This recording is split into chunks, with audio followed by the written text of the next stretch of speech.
Kitty's Foolish Wish.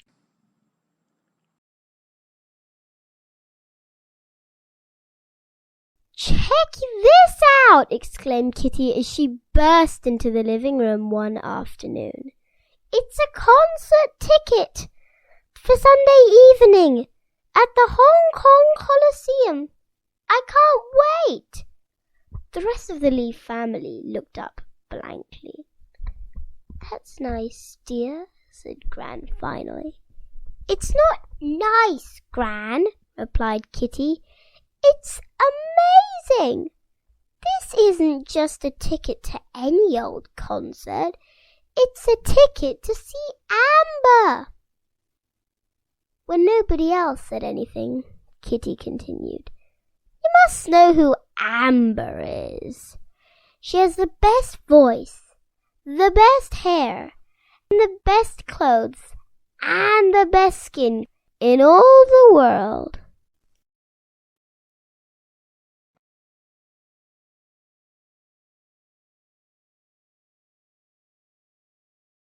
"Let me see that," said Martin, snatching the ticket out of Kitty's hand.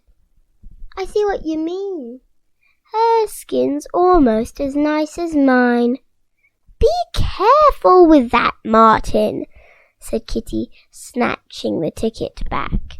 "And since when do you have nice skin?"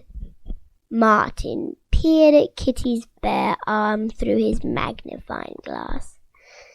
"It's nicer than your pale, pasty skin," Martin continued. "Compared to you, my skin is glowing." "Okay, you two," said Mum calmly. "Try not to fight with each other. And for the record, Martin, your skin isn't glowing. It's dirty. You really need a good wash."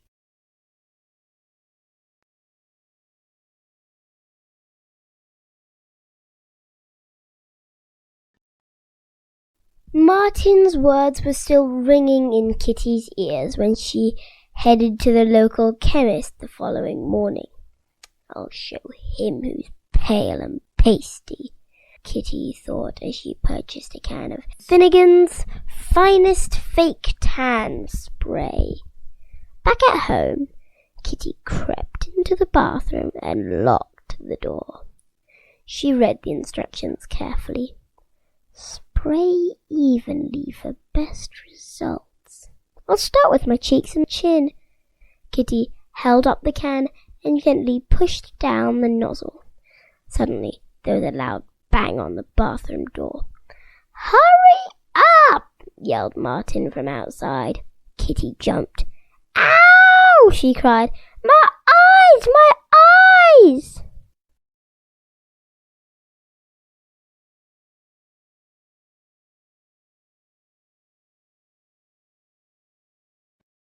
Kitty immediately splashed cold water on her face, washing away the spray, which fortunately had just missed her eyes. After a lot of blinking, Kitty began to feel better. "No more fake tan for me," thought Kitty, tossing the can of spray into the rubbish bin. The following day was a hot and sunny Saturday. The Lee family decided to spend the day at the beach. "We're going for a swim in the sea," Mum announced as soon as they arrived. "Don't forget your sun hats and sun cream, you two. And your sunglasses, Kitty. Your eyes look a bit red already."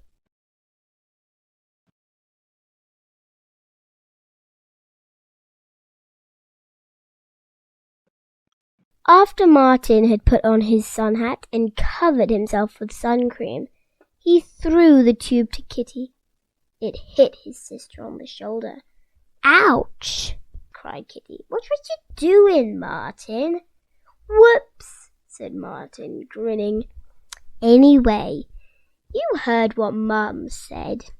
You should put that sun cream on. The sun is too strong for your pale skin." Kitty completely ignored Martin's advice. She lay down on the beach towel and closed her eyes.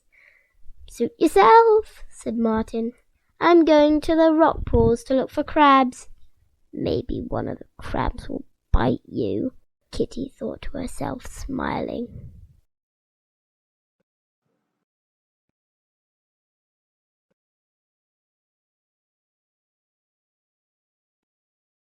Kitty was finally able to sunbathe in peace. She started to imagine herself with beautiful suntanned skin. It might even be as nice as Amber's, Kitty thought, smiling widely. Suddenly, Martin reappeared. Let's go for a swim, he suggested, or build a sandcastle, or go to the cafe to buy some ice lollies. I just want to sunbathe, Kitty replied. But Kitty, continued Martin, the water's... Martin! Interrupted Kitty angrily. I don't want to talk to you. I don't want to listen to you. And I really, really don't want to play with you. Please, please, please, just leave me alone.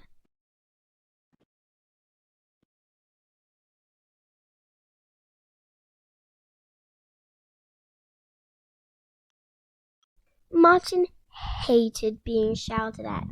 He quickly grabbed his swimming goggles and stormed off to look for his parents and baby Ping.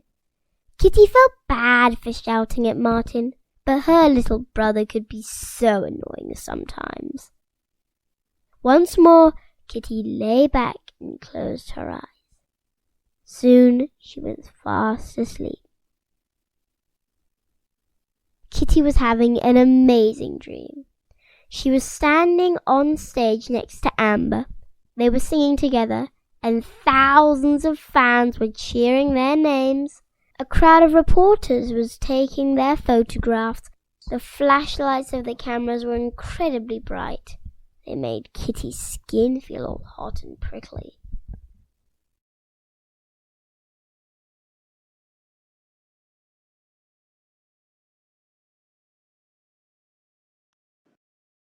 Kitty, wake up!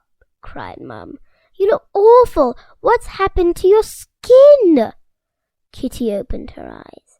She tried to sit up, but her head was pounding.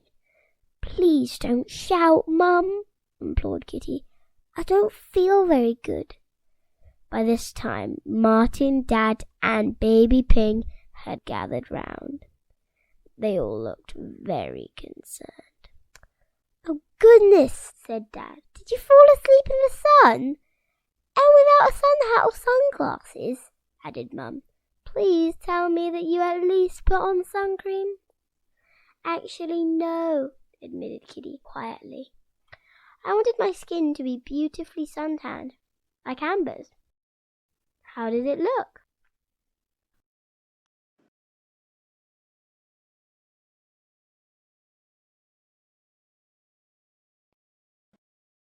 You don't have a suntan, shouted Mum angrily. You have sunburn, and it's really bad. We must get you home right away. While Mum and Martin packed up their belongings, Dad called for a taxi. Kitty was too unwell to help. Just trying to stand up made her head spin and her body ache.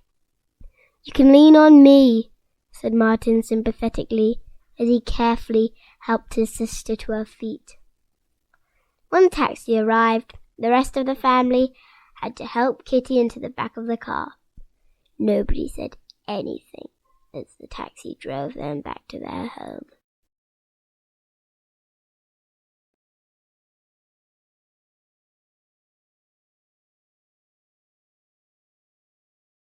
As soon as they arrived home, Martin ran a cold bath for his sister. Getting into the cool water was almost unbearable, but Mum told Kitty that it would only be for a few minutes.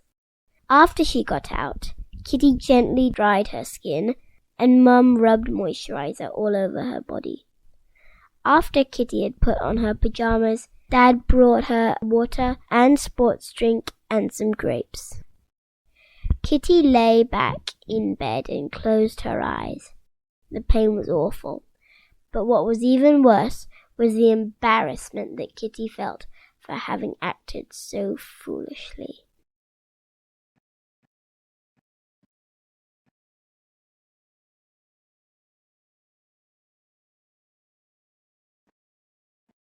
"So I guess I won't be going to Amber's concert this evening?" Kitty asked Mum when she awoke the following morning. "I'm sorry, dear," replied Mum, "but going to the concert would be a terrible idea. And speaking of bad ideas, I can't believe you wanted to change your skin colour. Your skin's already beautiful just as it is." Just then, Mum handed a long, thin cardboard tube to Kitty. "It's from your brother," said Mum.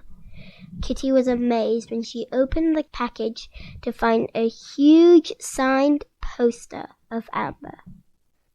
"Martin may be annoying sometimes," said Kitty, smiling, "but I wouldn't change him for anything."